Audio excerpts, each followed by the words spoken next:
Hi guys, thank you for watching my video.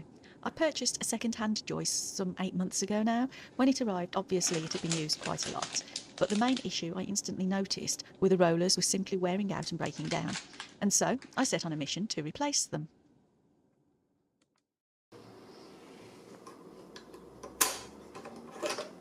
I purchased the rollers from somebody on eBay. I will put the link below to their main website for those who are interested. The site do also do their own video take on this, which it's certainly worth going and having a look.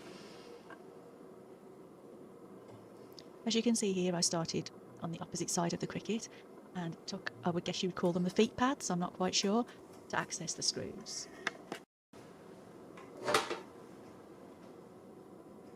One thing I will say is bring in a few more screwdrivers because they are very small screws and initially I didn't have the right size.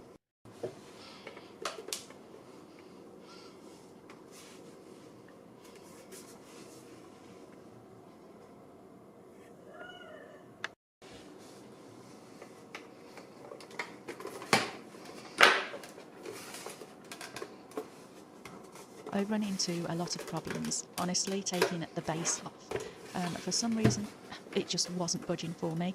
I jiggled it, I tried taking the front off and then reversing it around to the back to see if there was a clip anywhere that just needed unclipping.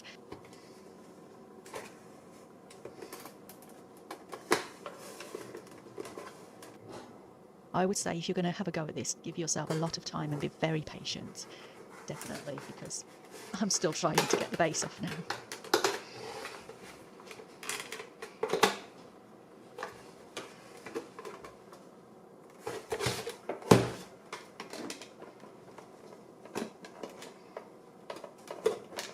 At this point, my thought process is, does it have glue on the sides? But it did eventually just clip, but I had to be quite forceful with it to actually pull this off.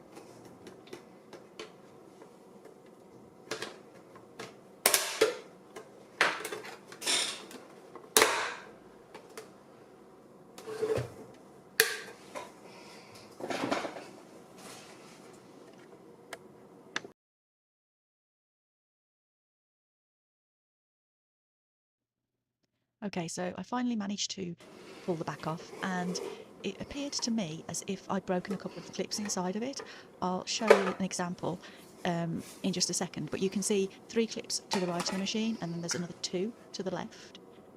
But when I shook the machine itself, it didn't actually rattle. There was no plastic anywhere, so I'm not quite sure if the machine I purchased was a refurbished machine maybe, that had already been taken apart at some point, hence why maybe I had such difficulty getting the whole thing off.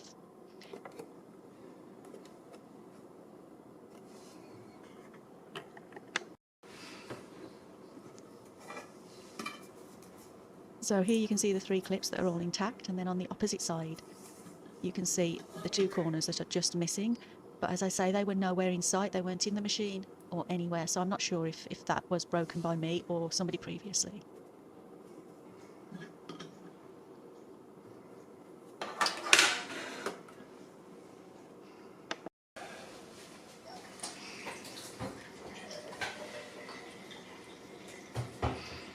So now I'm going to unscrew the 4 screws, 2 on each side of the machine, and if you look sideways you'll be able to see these screws quite easily. The base was just as difficult to remove as the base, so I won't even bore you with watching me removing that. And now onto the springs. 1 spring either side of the machine and 1 E-clip either side of the machine. The spring in particular is very, very hard to move.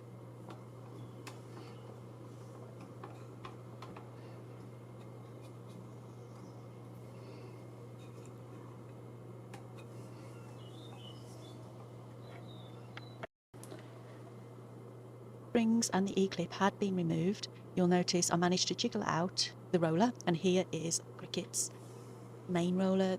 Sorry about the blurriness, but you can clearly see it's just worn down completely. This did fall off as I was doing it, however it is just part of the arm for the roller, so easy to fit that back on.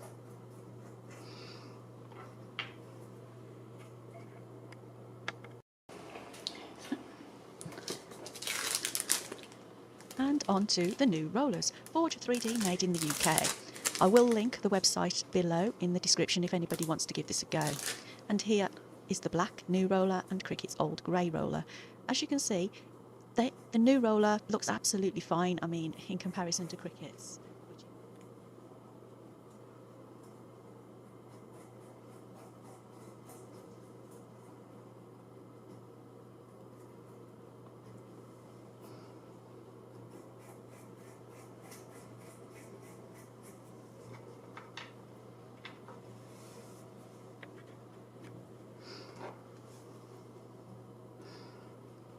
So taking Cricut's rollers off, you'll notice where to put your new rollers. You simply just roll them on, just push them down. But before you do that, you must soak them in very, very hot water. And I did mine for about a minute each one.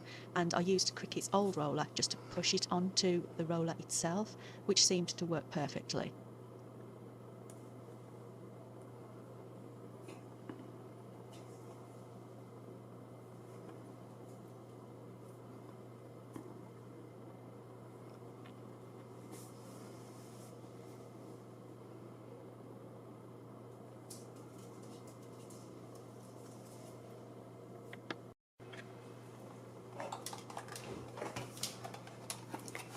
Now, it was fiddly putting the roller back in, and that spring was absolutely awful to get back on. Really tough, really hard. One thing I would suggest is do not pinch those from the centre because you don't want to distort the strings. In goes my blade after everything is put back together. On goes the machine. And as you can see, it appears to be working absolutely fine.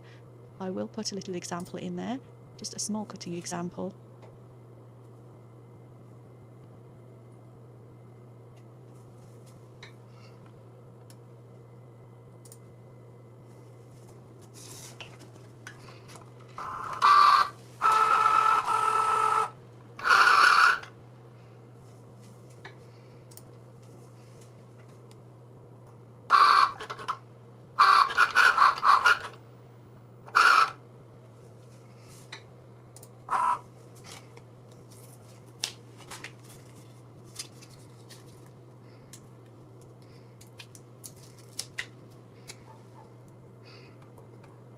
During the process of taking it apart, I did lose a couple of clips. I possibly could have glued them back on, but to be fair, I'm quite happy without them on, and the machine's working no problem at all. I'm actually very happy. I've used it since this for a good few cuts, and it's working perfectly.